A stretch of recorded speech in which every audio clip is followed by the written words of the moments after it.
Claim they like riding, but I know that they ain't. Ride or die. I go hard in the paint, yeah, homie, I'm a saint. Ride or die. I just got here, but if you guys aren't talking about anything else, can I ask a question? I want to ask a Christian a question. I was just thinking of this. Is there a Yeah, Christian well, you here? got several of the saints here. Are John Lee and James the only Christians on the stage? Yeah, but I think Johnny Looks like Haas it. is in the audience. If any Okay, other well, Christians would like to come up, you're welcome to raise. I don't know That's who's who, so if you want to raise your that's hand, I 3 can out get of you the up. 4 saints. Wait, what about well, Matt Johnny, I X? don't think Johnny Haas will come on the stage because it's an atheist room, but he can hear my question and he can answer it later. But John Lee and James, so I was just thinking, I think part of you guys, the Christian mind, doesn't really believe in the afterlife and heaven and all that because when Oh, shit. you guys don't think you see your pets in heaven, right? And you don't think that you're going to see family members who are non-Christian in heaven. But when your pets and your non-Christian family members die, you think you'd be more distraught because you'd never James just ran away. You think you'd be more distraught over that because you'd never see him again. I mean, the death of a Christian loved one you're going to see is just a celebration of the next chapter, which is like bliss for eternity together, right? So it's actually should be a celebration. So I think you guys have a lot of cognitive dissonance there. You don't mourn your pets So the more. so the thing, the way they answer it is like when you have a family member who moves out of state, and you don't get to see that family member that often.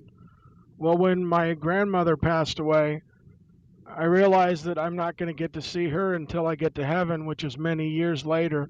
So that absence and knowing that she's not going to be here with me at this particular moment to talk through life problems is definitely heartbreaking.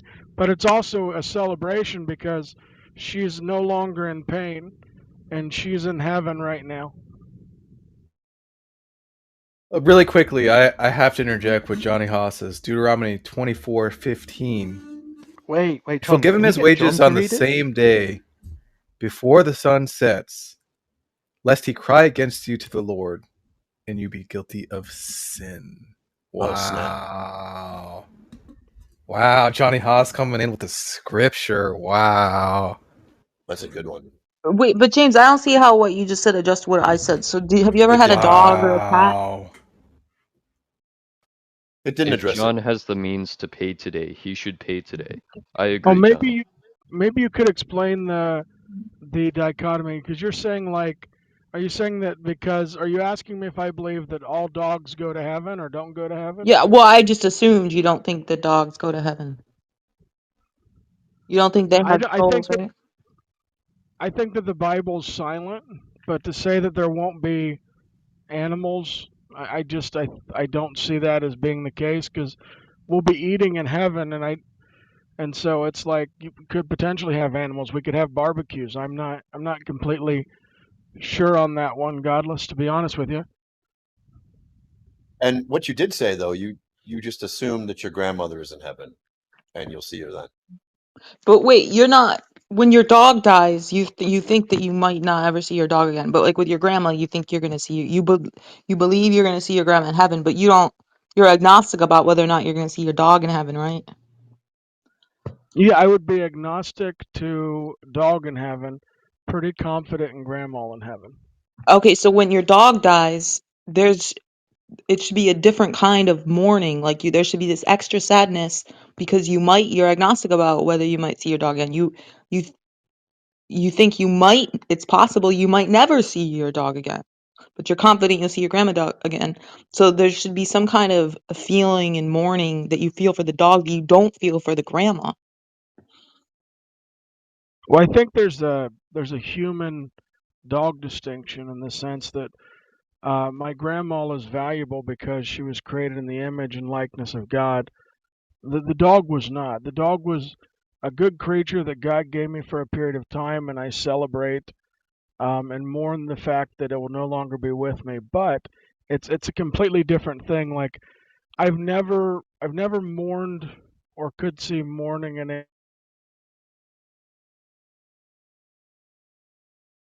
Yeah, I mean the Bible does talk about the lion and the lamb. So whether there's animals in heaven, GG, it's quite possible. Interesting. Like their animal souls are in I heaven? think you guys are missing but since you don't know if you're going to see your dog again, you would be sad, extra sad in a way that you weren't sad about somebody you think you're going to see again because there's a difference between somebody dying, you're never going to see them again, and you might never see them again, right? Did you hear what I said, Godless, or did my phone cut out? You I just heard you say that God gave you dog for a period of time. Oh yeah, because dogs are different than humans. Dogs aren't created in the image of God. I value human life above other life. So if it came to saving a dog versus saving a small child, I would save the small child. When it comes to the dog, I can love and miss the dog, but it would absolutely be a different love and miss compared to a human. But when the dog dies, don't isn't there some kind of sadness that's extra that you don't feel with the grandma because you might never see the dog again, but you're going to spend an eternity with your grandmother. So it's not, I mean, it's like the only thing that you're sad about when your grandma dies is that you're not going to have her again in this life. But when your dog dies, you think that you might never see your dog again. You can't comfort yourself by saying, "Well, I'm going to spend my eternity with my dog, so I'll just get over it." Um, but you can do that with the grandma. So aren't you extra sad in a way about the dog? No, because the sadness I feel for when an animal passes away is completely different than the sadness that I feel for a human. Like grandma going to heaven, not having that human connection to mentor to me, is way more devastating than the animals or pets that I've lost. You lose a dog, or a dog passes away. Typically, people go get a puppy to replace that dog. Usually, like, could even be 6 months to a few years later. People don't substantially go get a new grandma because of grandma's transcendent value over the animal. Maybe I should. This isn't very productive. Maybe I'll ask another question. But okay, here's another thing I was thinking about. When you Christians are on your deathbeds, saying like with your loved ones, you guys aren't talking about how you're gonna. You would be if I was about to die and think that I was going to go to paradise. I would be like rejoicing about going to paradise, and I would be like talking to the people that are going to be in paradise with me about how great paradise is going to be and I'm about to be there. But you guys never do that. You're saying goodbyes on your deathbed because I Mm, think part of you knows there's no heaven. So my response to that is it's the same way like I said goodbye to my dad when he went to Florida. He hasn't came to Ohio in a couple years, so I haven't physically seen my dad. I miss him. It's a sad event, but we still, talked about how we'll get together again, and you have all that to look forward to. Same thing with when my grandma passed away. We sat there by her bedside. We talked about heaven, talked about her getting to see my grandpa again. It made her feel really excited that now she gets to be reconnected with him. She was sad to leave us for the moment, but she was looking forward to that, and she died peacefully. So now some people don't have that, I can concede, but at least been my experience from the deaths that I've had in the Christian context, it's been a celebration at the end of life. It's still sad because of the separation for a period, but it's not the same as if it were to be like, and I can get it from like an atheist structure, that the sense that this person's gone forever, you're never going to see them again, but we just don't have that dichotomy. Okay, so it's going to be, I mean, different for your case if you're denying that heaven isn't talked about on deathbeds. You're saying you do talk about it, but there's Christians who don't, right? So like you said with your dad moving to Florida, when you're saying goodbye to him, it's going to be mentioned like your next visit with them, and what are you guys gonna do when you see each other, and you're excited when you do get to visit and stuff. That's gonna be talked about. But I don't think normally Christians do that on deathbeds. So what do you think about the Christians who where heaven never comes up and they're just saying goodbye? Do they really believe that heaven is real? Doesn't part of them doubt heaven is real if they're not talking about it? I don't see that like necessarily they would be obligated to talk about it because they might just want to comfort the loved ones who are here, which has been another experience that I've had where they just want you to know that everything's going to be okay and that they'll see you again. And, you're giving them that same. But a Christian, because we talk about heaven, we talk about life, we talk about the kingdom of God, like that's a conversation that I have with my wife quite frequently. Like, what is it going to be like, when we're in heaven and we get to see these family members again, and it's always like a joyous occasion. Now, I mean, I don't know if you have like if there could be somebody who's not a Christian, but I think that a Christian typically functions with a confidence in the promise that Jesus Christ gave us.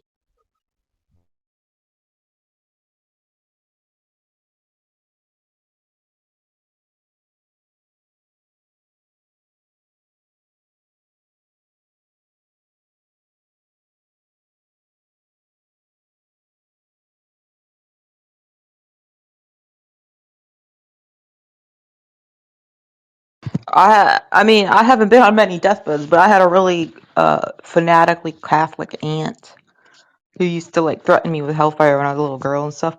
And it was funny because she was like delirious when she was dying. And at one point, I was sitting alone with her in the room, and she said I think she thought I was my mother or something because she turned to me and she goes, I never loved your father. I don't know. I mean, I don't know. But she was delirious. But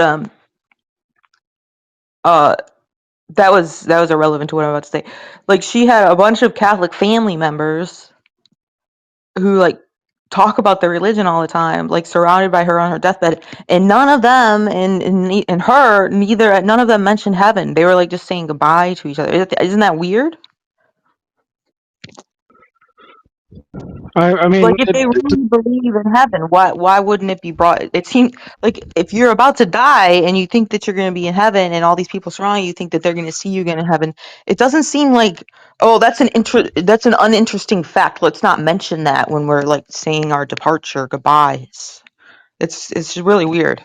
it depends, like, because if the person is so confident in what they believe, and it's a conversation that happens every day, then you don't necessarily need to make it like a special conversation at the end of life. I don't know that it necessitates that people have to, go in or talk about. I think that the majority, though, I would actually argue, even people who are not Christians, I think that even atheists, when they die, sit there and ponder or talk to their loved ones, or start thinking, is there a God? Is there something, after this? So I think that majority probably do have a conversation like that if they have enough time, like they know they're dying and they have a period. I think everybody does that.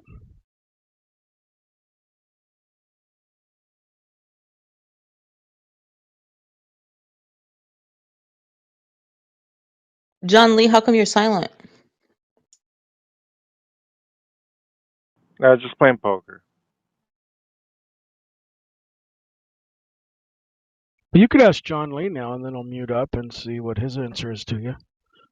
I just wish there was more Christians on stage so I could ask them. Also, I don't think your question is a stupid question or anything godless. I think that it's a fair question to ask. Like, is there an emotional difference? Are you more emotional? I think it's a genuine question to ask. Well, also, I guess if I thought I was really going to, if I really truly believed in like an afterlife, I think it would be on my mind a lot, and I would be talking about it a lot with other people that believe it, and like pondering what it's like and asking them what they think it's like. Because I never hear you guys do that with each other.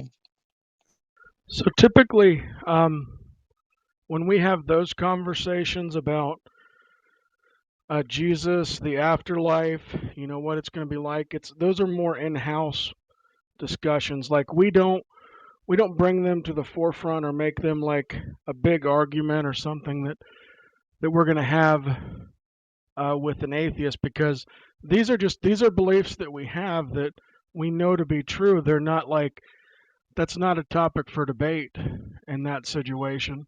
But if we started talking about it in a room full of atheists, it's going to be, prove to me life after death, demonstrate to me your grandma didn't go to hell, and those kind of things. I think that's why you don't hear it a lot.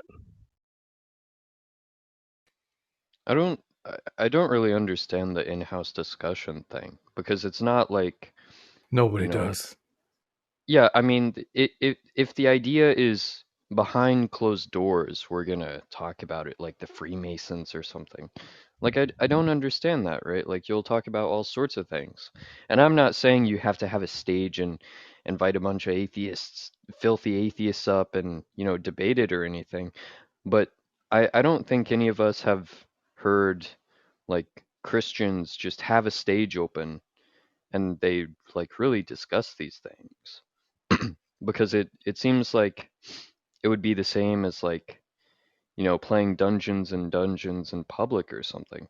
Like you might feel ashamed of yourself or feel like you're an idiot. And I think deep down it's like a lot of Christians actually believe this is a load of nonsense. I think the And reason. there's like that I'm sorry. element Go of ahead. self-reflection that just yeah, there's like this element of self-reflection that, if you're talking about, well, are the roads in heaven going to be paved by diamonds or by gold? And there are other people in the room that like believe it's a bunch of nonsense, then I mean, I don't know. Just feels like really weird. So typically, a lot of these discussions are on God's existence. Prove to me God exists. Prove to me God has objective morality. So all the category for a conversation about heaven would be that the atheist is agreeing just to sit there and brainstorm within the theist worldview and see, like, ponder heaven. But when you're on a stage and it's like a debate room stage, if I start like this topic, within 10 minutes, it's going to get to prove to me that God exists. Somebody's going to go that direction. And so this is just a conversation that just isn't primarily, done in a debate format room. But you can find like all kinds of YouTube videos or discussions where people are talking about heaven, what will heaven be like. There's even like public debates where it can be where they're focusing on, do you do you automatically go to heaven, soul sleep? You could YouTube those and see public Christian discussions. But what I mean by in-house is not that, hey, we're hiding anything. It's just that typically an atheist doesn't really care where we believe we're going to spend eternity or how we're going to, spend eternity. They more so want to know us to prove that there is an eternity to go to, or that God exists. Yeah, I understand that, right? But th- I just, what do you mean by in-house discussion? Because for me, I have never seen on Clubhouse like, talk about what heaven's going to be like. Maybe that's my choice of room selection or something. But do you mean in-house like you have a private room and, you only specifically invite your Christian friends in and, it's off the grid? Or do you mean like in-house by you're not going to let atheists on stage or something, which for those sorts of conversations may be reasonable. I don't know. But if it's the latter, then I've just never seen that on Clubhouse. And I, Yeah, I, there's I not don't rooms think that where Christians are. happens. Yeah, that doesn't happen on Clubhouse, James. Christians in a room by themselves or with atheists in the audience talking Yeah, and about the room's locked. what, John? I said the room is locked when that happens.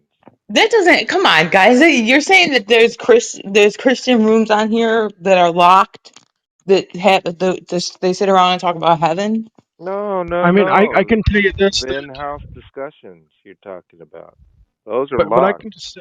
I can just say this. Usually, it's when the situation comes up, because typically us Christians here have came together through the spirit of debate and dialogue and witnessing to people who are not Christian. But at home, I have those conversations more frequently with family. But if like my loved one passed away or somebody died in my family, I can say that when my stepdad was dying, our debate group, we had a couple of calls about life, death. What do you think happens? Is it going to be like sudden? Does he go right there? It's just it's the nature of the conversation that I don't think it's something that we talk about every day. But you will hear Christians reference the kingdom of God because we want you to know that's coming. But I just don't see like the necessity to talk about heaven and what heaven's going to be like with people who don't even believe that heaven exists or that there's going to be a heaven to go to. Like it seems like there's much more interesting things that you guys want to talk about versus that. But I mean, if you would like to just talk about the, heaven, I'm sure that me, John, and others could, accommodate that. You could presuppose God exists, put your Christian hat on, but I don't even think Tom would want that for his room. Yeah, I Well, think I you do get have a question. you're getting caught up on something, right? I'm not saying like that atheists and Christians should have a debate about what heaven's going to be like. My claim is just like that I don't really understand the purpose of in-house discussions. God sees everything, right? And that's the only important thing, whatever. And I still don't understand if by in-house discussion like you mean, in a locked room where only Christians can see, in which I don't see the purpose of that, or if you mean by in-house discussion like just a room that you allow Christians on stage, but not atheists. Maybe that would be reasonable for topics like that. So I'm still confused on that part, but I don't know. Like I'm not saying you have to, right? But it like there's so many Christians on Clubhouse, and I've just never seen that. Well, So think of it like this. I know the Muslims talk about afterlife, and death and dying. But ever since I've known Jake and others for years, we've never spent like an extensive amount of time. It's always like quick bullet points. You believe you go to heaven? Yes. You believe A. Okay, now let's go and talk about Muhammad again. I just think that every group has in-house discussions where it's, hey, we're not debating this topic at the moment, but we're digging into heaven. And I think if heaven was a more interesting debate topic for atheists, then I think you would see, more Christians opening up rooms saying, let's talk about heaven. But then I think once again, when we do Yeah, that, it's going to turn into, please demonstrate God's existence. And then we're really not talking about heaven anymore. yeah, I understand I that, want but to know I mean what jobs are going to be available in heaven. Can you have wouldn't you get bored? What are you gonna do after you did everything that there is to do an infinite number of times? I'm getting ready to take my puppy out real quick, but there are jobs in heaven. There are jobs in heaven? Yeah. I go hard in the paint, yeah, homie, I'm a saint. Ride or